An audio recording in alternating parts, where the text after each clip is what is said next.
Ալեն Սիմոնյանը շնորհավորական ուղերձով հանդես է եկել Կիպրոսի անկախության 65-ամյակի նվիրված ընդունելությանը։ Ազգային ժողովը ընդունել է Հայաստանի և Ադրբեջանի միջև խաղաղության հաստատման վերաբերյալ հայտարարությունը։ Խորհրդարանական պատվիրակությունը Ազգային ժողովի նախագահի տեղակալ Ռուբեն Ռուբինյանի գլխավորությամբ մասնակցել է Ստրասբուրգում կայացած Եվրոպայի խորհրդի խորհրդարանական վեհաժողովի նստաշրջանի աշխատանքներին։ Ազգային ժողովի փոխնախագահ Հակոբ Աշակյանը ողջունել է Հայաստան ճարտարագիտական շաբաթ 2025 միջոցառման մասնակիցներին։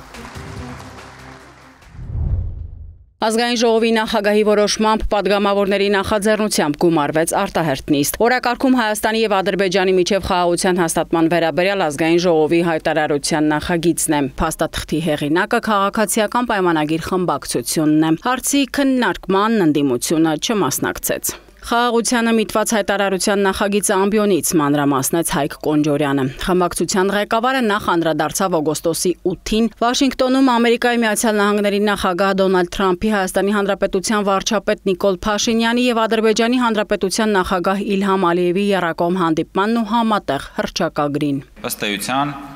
Հայաստանի և Ադրբեջանի միջև հաստատված է խաղաղություն և քաղաքացիական պայմանագիր խմբակցությունը գտնում է, որ Ազգային ժողովը պետք է պաշտոնապես արձանագրի այս փաստը եւ հայտարարության ընդունմամբ աջակցի Հայաստանի ու Ադրբեջանի միջև հաստատված խաղաղությանը եւ կոչ անի բոլոր շահագրգիռ կողմերին ամրապնդելու եւ զարգացնելու հաստատված խաղաղությունը։ Հայկ Կոնջորյանը կետ առ կետ ընթերցեց հայտարարության տեքստը։ Փաստաթղթում մասնավորապես նշվում է, որ Ազգային ժողովը պաշտպանելով Հայաստանի ինքնիշխանությունը եւ տարածքային ամբողջականությունը, գիտակցելով միմյանց տարածքային ամբողջականության, ինքնիշխանության, միջազգայինորեն ճանաչված սահմանների անխախտելիության, քաղաքական անկախության ճանաչման հիման վրա բոլոր հարևանների հետ խաղաղ համակեցության նշանակությունը տարածաշրջանի տնտեսական բարգավաճման եւ առաջընթացի համար, ընդգծելով խաղաղության հաստատման կարևորությունը Հայաստանի զարգացման եւ հարատեվության համար, հենվելով անցյալի հակամարտությանը վերջ դնելու եւ ժողովուրդների միջև բարիդրացիական հարաբերություններ հաստատելու անհրաժեշտության գիտակցության վրա, աջակցություն է հայտնում Վաշինգտոնում եռակողմ հանդիպման արդյունքում մեր երկրի վարչապետի եւ Ադրբեջանի նախագահի համատեղ հռչակագրին։ Փաստաթղթով ողջունվում են խաղաղության եւ միջպետական հարաբերությունների հաստատման մասին համաձայնագրի նախաստորագրումը եւ ստորագրմանն ուղղված ջանքերը։ Դիմելով գործընկերներին Հայկ Կոնջորյանը շեշտեց հաջորդ կետը, որով կարևորվում է ձեռք բերված համաձայնությունն առ այն, որ Հայաստանի եւ Ադրբեջանի միջև հաղորդակցությունների բացումը տեղի կունենա պետությունների ինքնիշխանության, տարածքային ամբողջականության եւ իրավազորության հարգման վրա, տարածաշրջանում ու նրա հարևանությամբ խաղաղությունը, կայունությունն ու բարգավաճումը խթանելու նպատակով։ Այս ջանքերը կներառեն Ադրբեջանի Հանրապետության հիմնական մասի եւ Նախիջևանի ինքնավար հանրապետության միջև Հայաստանի Հանրապետության տարածքով անխոչնդոտ հաղորդակցությունը, Հայաստանի Հանրապետության համար միջազգային եւ ներպետական հաղորդակցության փոխադարձ առավելություններով։ Առանցքային է համարում, որ Հայաստանի Հանրապետությունն աշխատելու է Ամերիկայի Միացյալ Նահանգների եւ փոխադարձաբար համաձայնեցված երրորդ կողմերի հետ Հայաստանի Հանրապետության տարածքում Թրամփի ուղի հանուն միջազգային խաղաղության եւ բարգավաճման (TRIP) հաղորդակցության ծրագրի իրականացման շրջանակը սահմանելու նպատակով։ Հայտարարության տեքստը վերահաստատում է, որ մարդկային անասելի տառապանքներ պատճառած հակամարտությունից հետո Հայաստանի եւ Ադրբեջանի ժողովուրդների համար ստեղծվել են բարիդրացիական հարաբերություններ սկսելու պայմաններ, հիմնված միջազգային սահմանների անկախտելիության եւ տարածքներ ձեռք բերելու նպատակով ուժի կիրառման անթույլատրելիության սկզբունքների վրա։ Մշակված նախագծում երախտագիտություն է հայտնված Ամերիկայի Միացյալ Նահանգների նախագահ Դոնալդ Թրամփին Հայաստանի եւ Ադրբեջանի միջև խաղաղության հաստատման գործում իր անուրանալի ներդրման համար։ Անդրադարձ է կատարված նաեւ տնտեսական հարաբերություններին։ Հայաստանի եւ Ադրբեջանի միջև խաղաղության հաստատումը նոր հնարավորություններ է բացում տնտեսական բարգավաճման եւ առաջընթացի համար, որ խաղաղության ինստիտուցիոնալ կայացումը բխում է Հայաստանի Հանրապետության կենսական շահերից եւ որ անհրաժեշտ է ջանքեր գործադրել հաստատված խաղաղության հետագա ամրապնդման ուղղությամբ։ Պատգամավորները փաստաթղթով կոչ են անում Հայաստանի եւ Ադրբեջանի հանրային քաղաքական, փորձագիտական, գիտական, մշակութային շրջանակներին ձեռնպահ մնալ կոնֆլիկտը խորհրդանշող այն վերաձևակերպելուն, բորբոքելուն ուղղված խոսույթներից ու գործողություններից։ Պատգամավոր Դավիթ Կարապետյանն անդրադարձավ դահլիճից բացակայող ընդդիմադիր գործընկերներին ու փաստեց։ Խաղաղության հետ կապված ցանկացած քննարկման դեմ են ըստ էության եւ նաեւ այս զուգահեռները անցկացնելով արդյոք այլ օտար շահեր չեն փորձում սպասարկել եւ որն է ձեր գնահատականը այս հարցում։ Մենք ունենք հիմա մի փաստաթուղթ,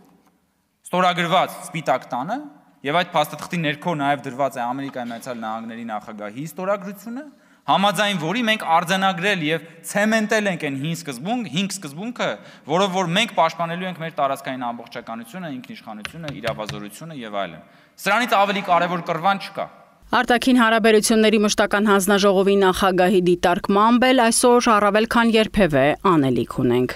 Մեր խնդիրն հիմա եւ նպատակը այդ գործընթացում այսպիսի իրադարձությունները շատացնելն է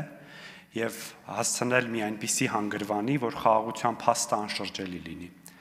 որովհետեւ որքան խաղաղության գործընթացը թափ է առնում, այնքան հայտնի ուժերը եւ նրանց լոկալ ներկայացուցիչները իդեմս մեր ընդդիմության փորձում են ստիպել շրջադարձ կատարել խաղաղության գործընթացի այդ ուղուց։ Այսպիսով Հայաստանի եւ Ադրբեջանի միջև խաղաղության հաստատման վերաբերյալ ազգային ժողովի հայտարարության նախագիծը դրվեց քվեարկության։ 64 կողմ ձայնով խորհրդարանն ընդունեց փաստաթուղթը։ Շաբաթվա սկզբին Ստրասբուրգում մեկնարկեց Եվրախորհրդի խորհրդարանական վեհաժողովի աշնանային նստաշրջանը։ Եվրոպական քաղաքական այս կառույցը պատվիրակների համար հարթակ է միջազգային հանրությանը ներկայացնելու կարևորն ու համամարտկայինը։ Օրակարգերի առանցքում ռուս-ուկրաինական ու իսրայելա-պաղեստինյան պատերազմներն էր եւ դրանց դիվանագիտական լուծման ուղիները։ Նիստերի ընթացքում հունգարացի պատվիրակ Ժոլտ Նեմետն առանձնացրեց Հայաստանի եւ Ադրբեջանի միջև ձեռք բերված համաձայնությունը միտված խաղաղությանը։ Նշենք, որ Բաքվի պատվիրակների մուտքը Եվրոպայի խորհրդի խորհրդարանական վեհաժողով արդեն երկրորդ տարին է, շարունակում է մնալ փակ։ Ադրբեջանի պատվիրակության լիազորությունները կառույցում դադարեցվել էին ժողովրդավարությանը հակասող մի քանի պատճառներով։ Եվրոպական օրակարգով առաջ շարժվող Հայաստանի կառավարության ղեկավար Նիկոլ Փաշինյանը ևս ներկա էր աշնանային նստաշրջանի աշխատանքներին։ Վեհաժողովի հետ մեր երկիրն ունի ձևավորված ամուր կապեր, կառույցի ընդունած բանաձևերը Հայաստանի ժողովրդավարության դժվար ճանապարհի մշտական ուղեկիցն են։ Եվրոպական հեղինակավոր ամբիոնից նշեց Հայաստանի վարչապետն ու պատասխանեց նաև պատվիրակների հարցերին եւ հստակ ձևակերպումներով փոխանցեց մեզ համար առանցքային ուղերձներ։ Օգտագործում եք Զանգեզուրի միջանցք արտահայտությունը։ Որտեղից այդ արտահայտությունը ձեզ։ Նման արտահայտություն չկա, չի եղել եւ համոզված եղեք չի լինի Հայաստան-Ադրբեջան համաձայնեցված որևէ փաստաթղթում։ Ես նաեւ դիմեցի կոչով ադրբեջանցի գործընկերոջս, որպեսզի պարզաբանի ինչ նկատի ունի Զանգեզուրի միջանցք ասելով։ Որտեղ է Զանգեզուրի միջանցքը։ Քարտեզի վրա պետքա ցույց տալ այդ Զանգեզուրի միջանցքը։ Որտեւ եթե պարզվի, որ Զանգեզուրի միջանցք ասելով նկատի ունեն Հայաստանի որևէ տարածք, որևէ մեկը իրավունք չունի Հայաստանի Հանրապետության ինքնիշխան տարածքի վրա անուն դնել, որը ընդունված չէ Հայաստանի Հանրապետության կողմից։ 5 օր տևած նիստերի ընթացքում Եվրոպայի խորհրդի խորհրդարանական վեհաժողովում ազգային ժողովի պատվիրակները հանդես եկան ելույթներով։ Մեր երկրի խորհրդարանականները Ստրասբուրգում էին ազգային ժողովի պատվիրակության ղեկավար Ռուբեն Ռուբինյանի գլխավորությամբ։ Ելույթները տարբեր էին, ունեին կոնկրետ շեշտադրումներ։ Նախ անդրադարձ կատարվեց Հայաստան-Ադրբեջան խաղաղության գործընթացին, մեր երկրում ընթացող ժողովրդավարական բարեփոխումներին։ Այդ համատեքստում ազգային ժողովի падգամավորները խոսեցին նաև տարբեր գործընթացներում երիտասարդների ներգրավվածության վերաբերյալ։ Փաստվեց, որ Հայաստանը հանձնառու է խթանել երիտասարդների ներգրավվածությունը որպես մեր ժողովրդավարական զարգացման անկյունակար։ Ազգային ժողովի նախագահ Ալեն Սիմոնյանը մասնակցել է Կիպրոսի Հանրապետության անկախության 65-ամյակին նվիրված ընդունելությանը։ Ազգային ժողովի նախագահը հանդես է եկել շնորհավորական ուղերձով։ Հարգելի դեսպաններ, ձեր գերազանցություններ, տիկնայք եւ պարոնայք, սրտանց շնորհավորում եմ Կիպրոսի Հանրապետության ազգային տոնի անկախության օրվա կապակցությամբ խաղաղություն եւ բարգավաճում ցանկանում բարեկամ Կիպրոսի ժողովրդին։ Այս առանձնահատուկ օրը արժևորվում է ձեր երկրի ինքնիշխանությունը եւ կիպրացի ժողովրդի անսասան ոգին իր ազատությունը եւ ժողովրդավարության ձգտումները պաշտպանելու հարցում։ Կիպրոսի հետ հարաբերությունները առանձնակի նշանակություն ունեն մեր ժողովրդի համար։ Անցած տասնամյակների ընթացքում Հայաստանին եւ Կիպրոսին հաջողվել է զարգացնել եւ խորացնել միջպետական հարաբերությունները։ Այժմ էլ երկու երկրների միջև ընթանում են բարձր մակարդակի քաղաքական երկխոսություն բազմաոլորտ երկկողմ օրակարգով։ Հայ-կիպրական հարաբերությունների զարգացումը շարունակական վերընթաց է ապրել, ինչը ընդգծվել է բարձրաստիճան փոխայցելություններով, ինչի մասին խոսեց հարգարժան դեսպանը, միջազգային հարթակներում միմյանց աջակցությամբ, ինչպես նաև երկու երկրների միջև քաղաքական եւ տնտեսական ակտիվ երկխոսությամբ։ Հայաստանը եւ Կիպրոսը մշտապես աջակցել են միմյանց տարբեր հարցերի շուրջ։ Կիպրոսը միշտ կանգնած է եղել Հայաստանի կողքին դժվար պահերին եւ իր աջակցությունն է հայտնել Հայաստանին եւ հայ ժողովրդին։ Հարգելի ներկաներ, հաջորդ տարի, երբ Կիպրոսը կստանձնի ԵՄ խորհրդի նախագահությունը, Հայաստանը մայիսի սկզբին կհյուրընկալի Եվրոպական քաղաքական համայնքի 8-րդ գագաթնաժողովը։ Մենք պետք է սերտորեն համագործակցենք մեր ընդհանուր նպատակները առաջ մղելու համար։ Գոհունակությամբ պետք է արձանագրենք, որ երկու երկրներում ռեզիդենտ դեսպանատների բացումը նշանակալի առաջընթաց է մեր հարաբերություններում, ինչը կնպաստի նոր ձեռքբերումների այնպիսի ոլորտներում, ինչպիսիք են տնտեսությունը, բարձր տեխնոլոգիաները, զբոսաշրջությունը, կրթությունը եւ այլն։ Ջերմ եւ ակտիվ են նաեւ երկու խորհրդարանների միջև համագործակցությունը, որի վկայությունը այս տարվա մայիսի 19-ին Կիպրոսի ներկայացուցիչների պալատի նախագահ Տիկին Անիտա Դիմիտրոյի եւ իր գլխավորած պատվիրակության Հայաստան այցելությունն էր։ Միջխորհրդարանական հանձնաժողովների միջև արկա ակտիվ երկխոսությունը։ Արդյունավետ փոխաջակցություն է ծավալել նաև բազմակողմ ձևաչափում միջազգային խորհրդարանական վեհաժողովների շրջանակներում։ Երկու ժողովուրդների բարեկամության զարգացման գործում բարձր են գնահատում Կիպրոսի հայ համայնքի դերը, որոնց յուրահատուկ շնորհակալություն եմ ուզում հայտնել այսօր։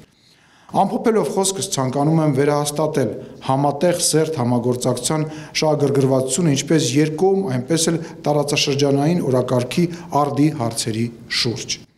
Վստահ եմ, մենք դեռ միասին երկարատև պատմություն ենք կերտելու։ Թույլ տվեք եւս մեկ անգամ ջերմորեն շնորհավորել Կիպրոսի Հանրապետության ազգային տոնը, շնորհակալություն եւ կեցե Կիպրոսը եւ կեցե Հայաստանի Հանրապետությունը։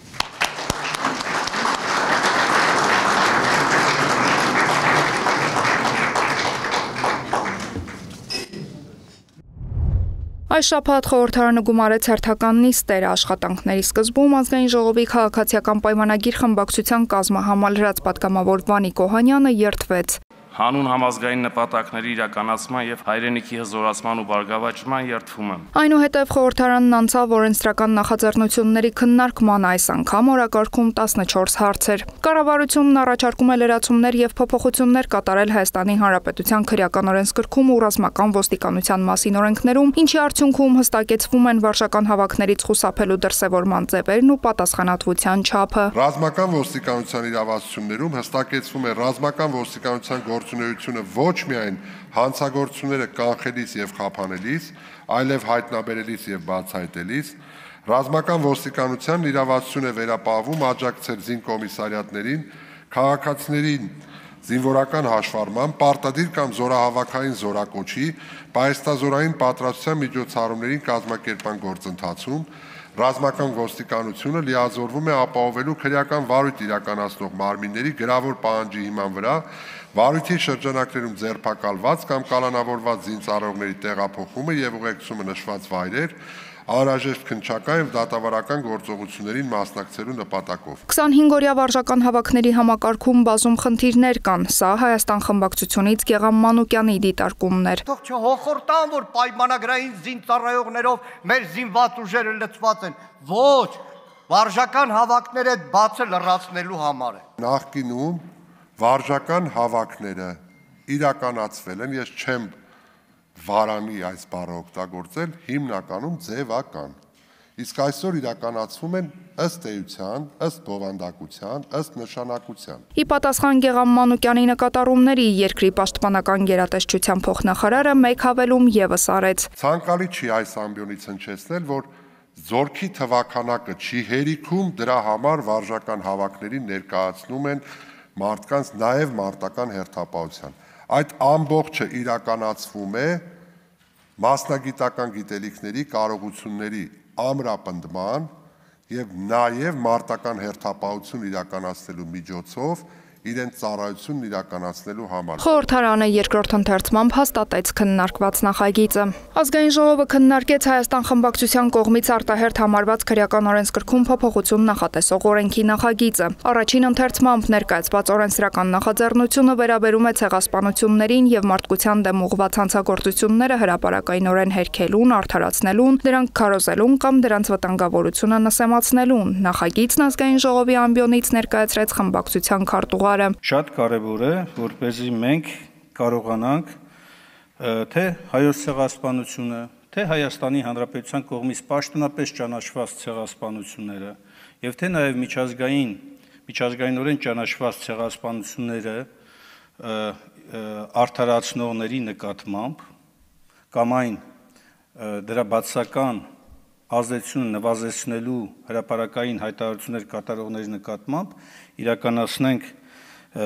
քրեական հետապնդում։ Մինասյանն իր ելույթում նշեց նաև, որ կառավարությունը նախագծին տվել է բացասական եզրակացություն, կարծր չէ խմբակցության դիրքորոշումը, նշեց падգամավորն ու հայտնեց, որ առաջինից երկրորդ ընթերցում ընկած ժամանակահատվածում նախագիծը կարող է փոփոխությունների ենթարկվել։ Որ տեսակի արտահայտություններն է առաջարկում քրեականացնել, հետաքրքրվեց Մարիա Կարապետյանն ու օրինակի հիման վրա հարց ուղղեց հիմնական զեկուցողին։ Այս տարի ապրիլին Գևորգ Աջապահյանը ասել է հետևյալը. ցեղասպանությունը ձեր պատճառով է, դիմելով աշխարհիկ իշխանություններին։ 1000 անգամ այդ մասին ասել եմ, մինչև 1890 թվական հայ ժողովուրդը ապրել է իր պատմական տարածքներում, Համիդի ջարդերը եղել են արդեն, երբ ձեր կուսակցությունները ստեղծվեցին։ Թուրքը ուզում էր հային ոչնչացնել, 11-րդ դարում չկարողացավ, 12-րդ, 13-րդ դարում չկարողացավ, գանք հասնենք 20-րդ դար, 20-րդ դարում ուզեց եւ կարողացավ, ինչու։ Առաջին մասը միանշանակ այո, առնվազն պետք է իրավական գնահատական տրվի։ Ինչպես որ պետք է իրավական գնահատական տրվի այն հայտարարությանը, երբ որ ասում է, որ մենք դեռևս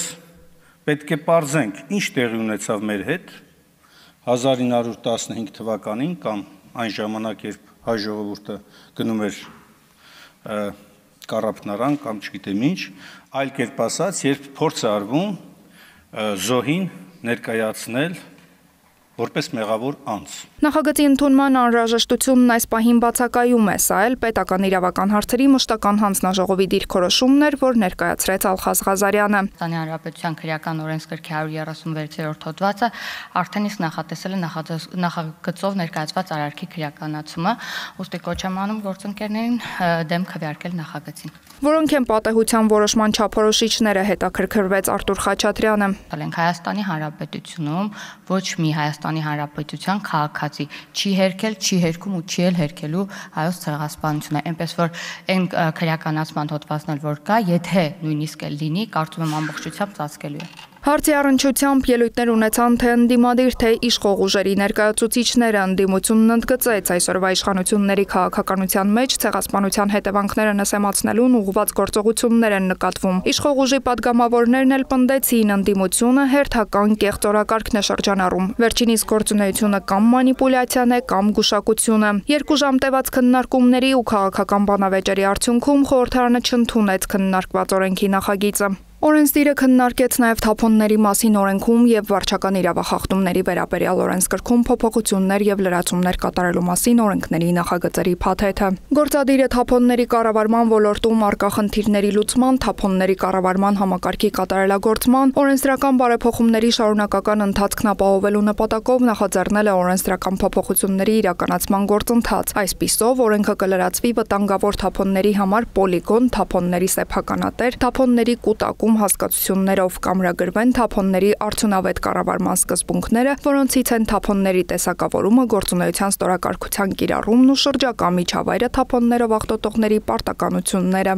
Օրենքով կամրագրվի վտանգավոր թափոնների գործածության գործունեության լիցենզավորման պահանջը եւ գործընթացի հիմնական կարգավորումները կհստակեցվեն կառավարության եւ լիազոր մարմնի իրավասությունները։ Կամրագրվի ոլորտը կանոնակարգվող նորմատիվ իրավական ակտերի ընդունման համար լիազորող նորմ, ինչի շնորհիվ կառավարությունը կսահմանի թափոնների հաշվառման կարգը եւ գործածության կանոններն ու պահանջները։ Ըստ փոխնախարարի նախագծերի ընդունմամբ կկանխվի թափոնների ապօրինի աղբավայրերի շահագործումը, իսկ աղբավայրերը տնօրինողներն առավել հետևողական կլինեն աղբավայրերի պատշաճ շահագործման հարցում։ Փակ շրջանառու համակարգի իրավական գործընթացը վարչական դատարանում վիճարկվում է եւ դա կասեցված է։ Դուք բերել եք ասեցված նորմով, դրել եք շրջանառության մեջ եւ դրա վրա կառուցել եք հաշվարկներ։ Վաղը դատարանը մեկ այլ վճիռ արձակելու, ձեր բերած օրենսդրական նախաձեռնությունը կամ օրենքը ուր է մնալ, այսինքն դուք մտցրել եք հաշվարկի մեջ, վաղը կարող բացարձակ դատարանը ասի, որ փակ շրջանառու համակարգը մենք նպատակ արմար չենք գտնում, անում ենք, սա ի՞նչ է։ Ձեր համար լավ տեղեկություն ունեմ, պարոն Ղազարյան, ասեմ, որ այն հայցապահանջը, որը ներկայացվել էր դատարան եւ որի արդյունքում կասեցվել էր փակ շրջանառու համակարգի հետ կապված կառավարության որոշման գործունեությունը, հայցվորների հայցը մերժվել է։ Ձեր տեղեկությունները այս առումով խնդրում եմ թարմացնել եւ այստեղ չնայած որ դա որևէ խնդիր չուներ այս նախագծի հետ կապված, ինչի վերաբերյալ ես ձեզ պատասխանել էի նաեւ հանձնաժողովի ժամանակ։ Ես խնդրեմ, որպեսզի հենց հիմա հրապարակեք պահման կանոններից մի քանի կոնկրետ նորմեր։ Այս խնդիրը առաջացել է բավականին սուր հարցադրումներից։ Սկսած ամենապարզագույն բանն եմ բերում, էլի դիահերձերաններից, ավարտված քիմիական նյութերով, պեստիցիդներով եւ այլն։ Իդեպ ասեմ ժամանակին ելք խմբակցություն կար այստեղ նստած։ Այդ ելք խմբակցության առաջարկի իման վրա ես որպես բնապահպանության նախարար հենց փոփոխություն արել եմ նրա համար, որպեսզի ավելի դյուրին եւ ավելի կառավարելի լինի։ Հիմա դուք վերացնում եք դա, համարժեքը փոխարինեք։ Այս փոփոխությունը արվում է, որպեսզի տնտեսավարողը համարժեք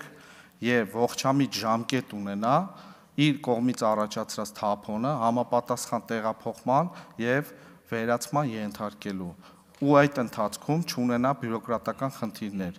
Ինչ վերաբերում է պահպանման կանոններին, դուք գիտեք, որ թափոնների տարբեր տեսակների համար դրանք տարբեր են։ Քննարկումների արդյունքում խորհրդարանն ընդունեց նախագծերի փաթեթն առաջին ընթերցմամբ։ Հերթական նիստի ընթացքում քննարկվեց նաև ազգային ժողովի առողջապահության հարցերի մշտական հանձնաժողովի նախագահի ընտրության հարցը։ Ազգային ժողովի քաղաքացիական պայմանագիր խմբակցությունն այդ պաշտոնում առաջադրել էր Հռիփսիմե Հունանյանի թեկնածությունը։ Հունանյանն իր ելույթում անդրադարձավ առողջապահության ոլորտում արկա որոշ խնդիրների ու բացերի, ինչպես նաև վերջին տարիներին իրականացվող բարեփոխումներին ու մարտահրավերներին։ Մենք պետք է առողջապահության ոլորտում ձևավորենք նոր մշակույթ։ Առողջապահության պահպանման առաջնային օղակ։ Պետք է ընդունենք, որ այս օղակում լայնածավալ լավարկումներ է եղել կառավարության եւ քաղաքապետարանի կողմից։ Դրանք են բժիշկների եւ միջին բուժաշխատողների աշխատավարձերի բարձրացում, նեղ մասնագիտական ծառայությունների ավելացում, բժշկական կազմակերպությունների նոր սարքավորումների վերազինում, բայց այստեղ էլ մենք դեռ ունենք էթիկայի խնդիր։ Հարցի քննարկման ընթացքում ընդդիմադիրներն անդրադարձան Հռիփսիմե Հունանյանի բարձրագույն կրթություն չունենալուն։ Ձեր կողմից առաջադրված պաշտոնը խիստ մասնագիտական եւ նեղ մասնագիտական բարձրագույն կրթություն է պահանջում ըստինց։ Եթե դուք գիտեք ձեր որ ոնց է կարգավորելու, ժամանակը ցույց կտա եւ արդյունավետությունը։ Իհարկե բարձրագույն կրթությունը լրացուցիչ առավելություն է, բայց երբ որ ասում ենք, որ հանձնաժողովի նախագահը պիտի ունենա նեղ մասնագիտական գիտելիքներ, ես համաձայն չեմ դրա հետ, որովհետև առողջապահության հարցերի հանձնաժողովում սրտի բաց վիրահատություն չեն անել։ Հանձնաժողովի նախագահը սովորական падգամավոր է։ Իր տարբերությունը մնացած падգամավորներից կայանում է նրանում, որ ինքը պիտի հանձնաժողովի նիստերը կազմակերպի ու հանձնաժողովի աշխատանքները պիտի կազմակերպի։ Եթե մենք падգամավորի նկատմամբ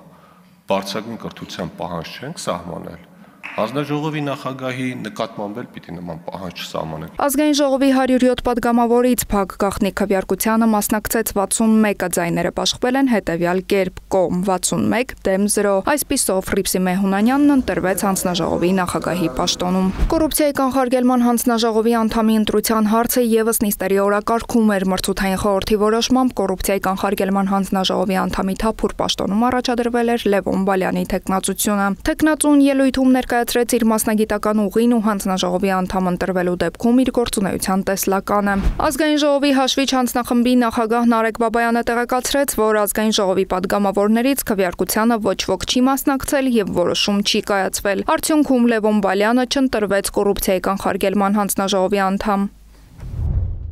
Հայաստանում Ֆրիդրիխ Էբերտ հիմնադրամի գործունեությունը բարձր է գնահատել ազգային ժողովի նախագահ Ալեն Սիմոնյանը հիմնադրամի գործադիր տնօրեն գլխավոր քարտուղար Սաբինե Ֆենդրիխի գլխավորած պատվիրակության հետ հանդիպմանը։ Ալեն Սիմոնյանը շնորհակալություն է հայտնել Սաբինե Ֆենդրիխին մեր երկրում իրականացրած տարբեր ծրագրերի համար, որոնք զգալիորեն նպաստել են ժողովրդավարական ինստիտուտների կայացմանը եւ մարդու իրավունքների պաշտպանության մակարդակի բարձրացմանը։ Շնորհակալություն հայտնելով ընդունելության համար Սաբինե Ֆենդրիխը նշել է, որ իրենց ծրագրերը կրելու են շարունակական բնույթ։ Զրուցակիցների քննարկումների առանցքում են եղել նաև տարածաշրջանային անվտանգությանն ու Հայաստանում իրականացվող ժողովրդավարական բարեփոխումներին վերաբերող հարցերը։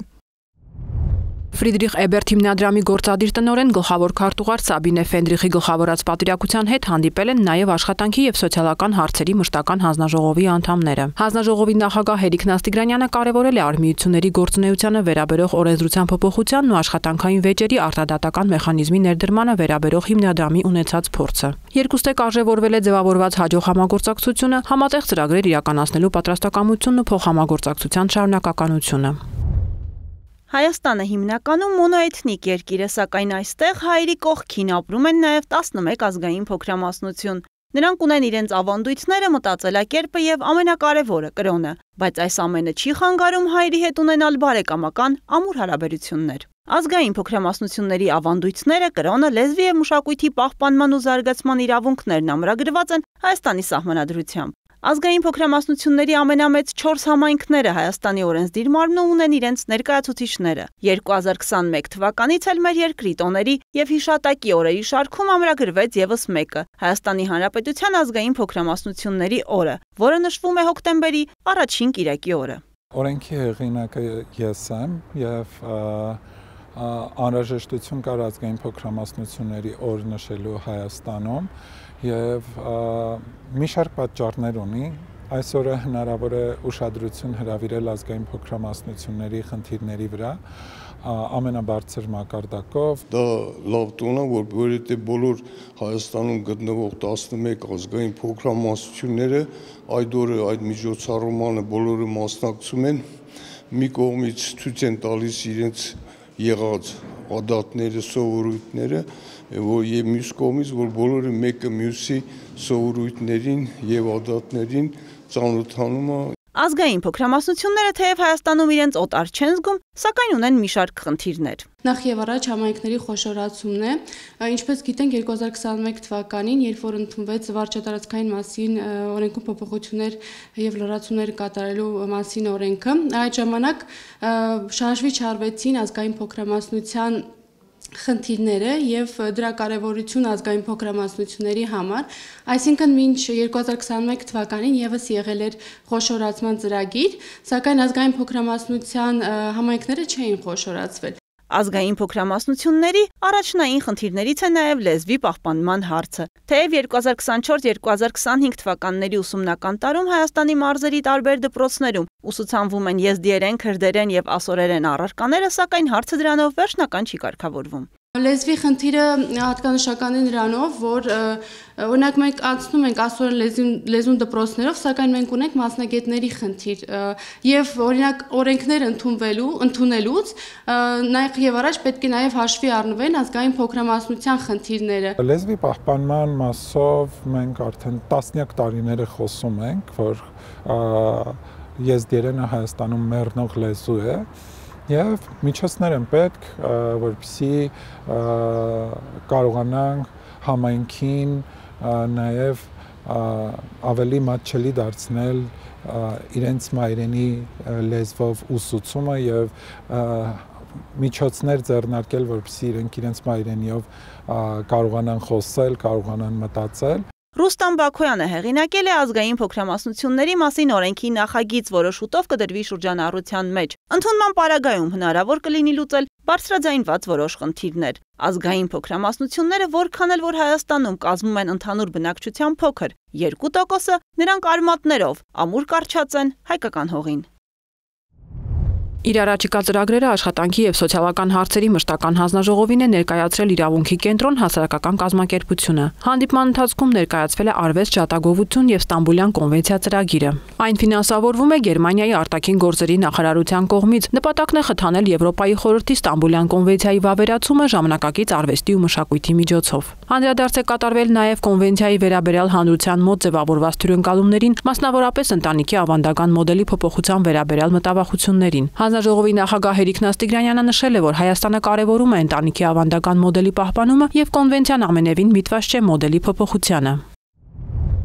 Եվրոպական ինտեգրման հարցերի մշտական հանձնաժողովի նախագահի տեղակալ Մերի Գալստյանը հանդիպել է Եվրոպական միության կողմից ֆինանսավորվող աջակցություն համապարփակ եւ օնլայնված գործընկերության համաձայնագրի իրականացմանը, մշտադիտարկմանն ու հաղորդակցմանը ծրագրի ղեկավար Ջոլանտա Տաչինսկայի եւ ծրագրի ներկայացուցիչների հետ։ Պատգամավորը կարևորել է համաձայնագրի արդյունավետ կիրարկման գործում հարթակի դերակատարությունն ու գործադիր մարմիններին տրամադրվող տեխնիկական աջակցությունը։ Անդրադարձ է եղել համաձայնագրի իրականացման ընթացքին, ներկայացվել են կատարված աշխատանքները։ Պայմանավորվածություն են ձեռք բերվել շարունակել եւ ավելի խորացնել համագործակցությունը։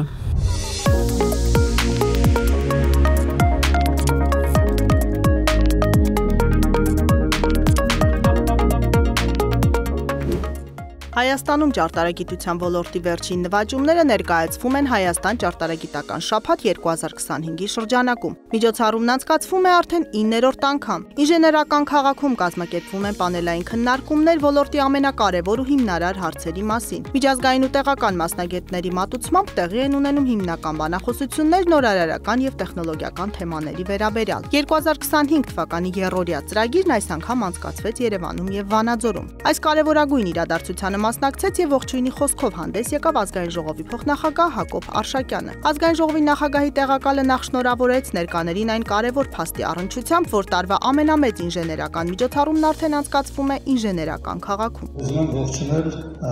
Երևան այցելած մեր բոլոր գործընկերներին, ընկերություններին, սպյուրքի մեր ներկայացուցիչներին եւ նրանց ասել, որ իսկապես ձեր ցանած սերմերը հուսալի ձեռքերում են եւ այն միջավայրը, որտեղ դուք ցանկանում եք ձեր գործունեությունը ծավալել, սովորել, աշխատել, գիտությամբ զբաղվել, ինժեներությամբ զբաղվել, իսկապես կարող են պտուղներ տալ։ Այսօր տարածաշրջանում քայլում ենք խաղաղության ճանապարհով ու տեսանելի են այն համառ ու գործնական քայլերը, որոնք բերելու են տարածաշրջանի ճանապարհների ապաշրջափակմանը, տարածաշրջանում կայուն եւ երկարաժամկետ խաղաղությանը։ Մեր երկրի ворթեգրած խաղաղության օրակարգին անդրադառնալով նշեց ազգային ժողովի փոխնախագահն ու փաստեց. Խաղաղությունը ունի իր մարտահրավերները, խաղաղության ժամանակները, պատերազմի ժամանակները եւ հակամարտության ունեն իրենց մարտահրավերները, բայց այս բոլոր մարտահրավերները հաղթահարվում են առաջին հերթին մարդկանց, տաղանդավոր մարդկանց, ինժեներների, գիտնականների, ուսանողների, այն մարդկանց շնորհիվ, ովքեր այսօր այստեղ գտնվում են։ Բարձր տեխնոլոգիական արդյունաբերության նախարար Մխիթար Հայրապետյանը ողջույնի խոսքում երախտագիտություն հայտնեց ազգային ժողովի փոխնախագահ Հակոբ Արշակյանին դեռևս 2018 թվականին ինժեներական քաղաքի հայեցակարգը շրջանառելու, այդ գաղափարի իրագործմանը հավատալու եւ կառավարության գործընկերներին ծրագրի շուրջ համախմբելու համար։ Հասարակությունն օրեցօր ավելի ու ավելի մեծ խնդիրներ է դնում գիտնականի, ճարտարապետի ու նորարարի առջև, փաստեց նախարարն ու այս համատեքստում կարևորեց քաղաքականությունների եւ ռազմավարությունների փոփոխությունը։ Մեր Հայաստանյան ինժեներական համայնքի ինտեգրումը գլոբալ պրոդուկտների նախագծման, թեստավորման, պրոտոտիպավորման, աշխատանքային նոր մշակույթ, նոր կարողություններ ու գիտելիքներ բերեց եւ միայն այդ ճանապարհը անցնելուց հետո է, որ մենք այսօր արդեն նոր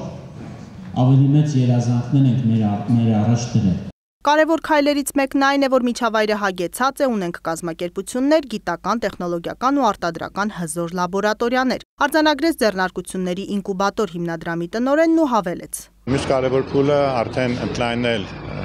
ներդրումները Հայաստան, տեղեկատվական տեխնոլոգիաների նման ինժեներական քաղաքը դարձնել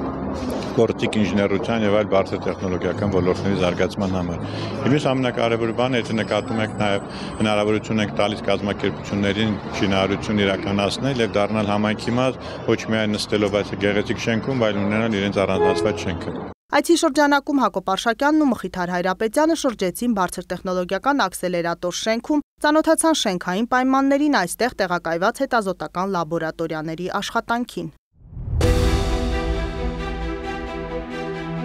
Այս շաբաթ ազգային ժողով էին այցելել առողջապահության նախարարության մասնագետները պատգամավորներին ու աշխատակազմի ներկայացուցիչներին սեզոնային գրիպի դեմ պատվաստելու նպատակով։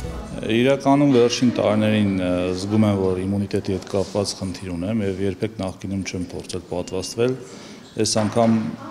թերևս Արսեն Թորոսյանի փորձը վարակիչ եղավ, որոշեցի մի անգամ փորձել տեսնել ինչ արդյունք կստանամ։ Ամեն տարի այդ պատվաստումը անցնում եմ, ինչը եւս խորհուրդ եմ տալիս մեր քաղաքացիներին եւ այս տարի հատկապես ունեմ փոքրիկ եւ պատվաստվելով նաեւ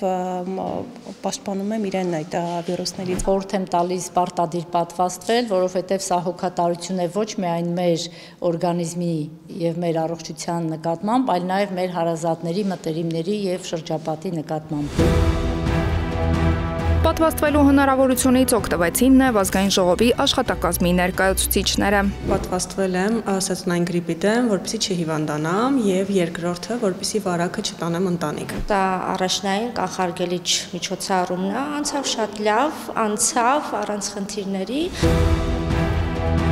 Առողջապահության նախարարության տվյալներով վերջին 2 շաբաթում պատվաստվել է մոտ 20-ից 22 հազար մարդ, ինչը կազմում է բաշխված պատվաստանյութի շուրջ 20%-ը։ Բժիշկները հիշեցնում են, որ պատվաստումն առավել անհրաժեշտ է ռիսկային խմբերի ներկայացուցիչների համար։ Տարեստարի ավելի ցանկացողների թիվը շատանում է, քանի որ հասկանում են պատվաստանյութի էֆեկտիվությունը։ Առողջապահությունը կազմակերպում է շրջիկ խմբեր, գնում են մարդիկ, տեղում պատվաստում են եւ ժամանակի հետ կապված եւ տեղում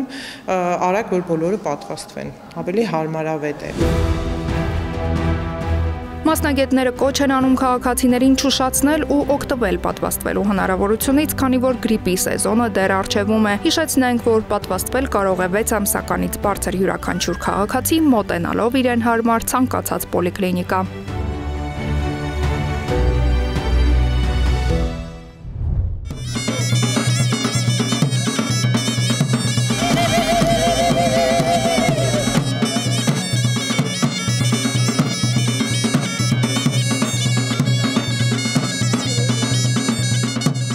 Սեպտեմբերի 29-ը Հայաստանի եզդիները նշում են որպես ակնալճի եզդիական տաճարի օծման օր։ Տաուսե Մալակ եւ 7 հրեշտակներ սրբատեղին երկրորդն է Իրաքում գտնվող Լալեշի տաճարից հետո։ Ամեն տարի այս օրը Հայաստան են գալիս եզդիներ ամբողջ աշխարհից օրվա ծիսակատարություններին, ներկա են գտնվում նաեւ հոգեվորականներ Իրաքի եզդիական համայնքից։ Այս